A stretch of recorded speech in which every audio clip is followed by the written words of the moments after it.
Hello বন্ধুরা, কেমন আছো? আশা করি তোমরা সকলে ভালো আছো। আমি ঠিক ভালো ছিলাম না, তোমাদের কাছে অনেক দিন পর ভিডিও নিয়ে এসেছি। দেখতেই পাচ্ছ চারদিক বৃষ্টি হচ্ছে, তো অনেক দিন পর ভিডিও নিয়ে এসেছি, তার জন্য তোমরা আমাকে ক্ষমা করে দিও।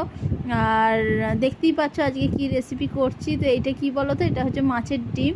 আজকে মাছের ডিমের রেসিপি করতে যাচ্ছি। বাইরে দেখতেই পাচ্ছ বৃষ্টি হচ্ছে, আর এই বৃষ্টির সময় মাছের ডিম, মানে এই বর্ষাকালে মাছের ডিমের বড়া খেতে কার না ভালো লাগে? আমাদের তো খুবই ভালো লাগে। আর কার কার এই রেসিপি, মানে এই মাছের ডিমের বড়া বা অন্য কিছু রেসিপি মাছের ডিম দিয়ে খেতে কার কার ভালো লাগে অবশ্যই জানাবে। তো দেখো, মাছের ডিমটা ভালো করে ধুয়ে ওর মধ্যে পেঁয়াজ কুচি, লঙ্কা কুচি দিয়ে এরপরে নুন, হলুদ আর বেসন দিতে হবে, আর একটু খাবার সোডা দিতে হবে। তারপরে ভালো করে মাখতে হবে। তো যে সকল বন্ধুরা আমার ভিডিও দেখছো, যে সকল বন্ধুরা আমার ভিডিও দেখে আমাকে এগিয়ে নিয়ে যাচ্ছ, তাদেরকে অনেক অনেক ভালোবাসা, ধন্যবাদ।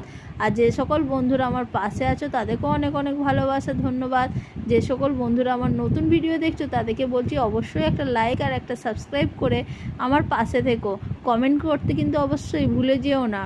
তো মাছের ডিমটা দেখো ভালো করে মেখে একটু রেখে, কড়াইটাই দেখতে পাচ্ছ, যেহেতু আগে মাছ ভাজা হয়েছে তাই এই অবস্থা।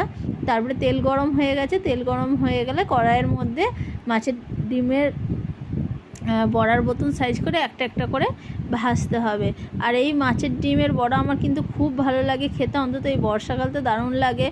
আর এইটা হচ্ছে রুই মাছের ডিমের বড়া। আর ইলিশ মাছের ডিম হলে তো আরও আলাদাই ব্যাপার ছিল। তো দেখো এরকম করে আস্তে আস্তে করে ভাজতে হবে, আর খুব সুন্দর লাগে খেতে।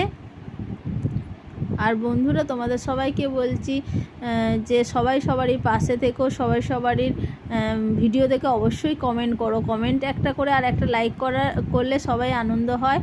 আর আমিও অবশ্য অনেক দিন পর ভিডিও দিচ্ছি, অনেকের রাগ হয়েছে আমি জানি, কেউ রাগ করো না প্লিজ। অনেকেই জানো কী কারণে আমি ভিডিও দিইনি, আর অনেকেই জানো না, তাও আমি বলছি একটু প্রবলেম হয়েছিল, তার জন্য আমি ভিডিও দিইনি। এখন সব ঠিকঠাক আছে, মোটামুটি ঠিকঠাক আছে, তার জন্য আবার ভিডিও দেওয়া চালু করলাম। তো দেখো মাছের ডিমের বড়াগুলো ভাজা হয়ে গেছে। আর এখানেই ভাজা হয়ে গেলে বাঙালি মানে এই খাওয়ার পেটুক, তো আস্তে আস্তে এক একটা ভাজা হচ্ছে, আর সবারই খাবার ইচ্ছা যাচ্ছে। আর দেখো এরকম করে ভাজা হয়ে যায় এক একটা মাছের বড়া, খুব সুন্দর লাগে। দেখো তোমরা কিন্তু কে কে এই মাছের বড়া এরকম করে ভেজে খাও, একটু জানাবে অবশ্যই। আর এরকম করে একটা একটা করে বড়া দিয়ে সব বড়াগুলো ভেজে নিতে হবে।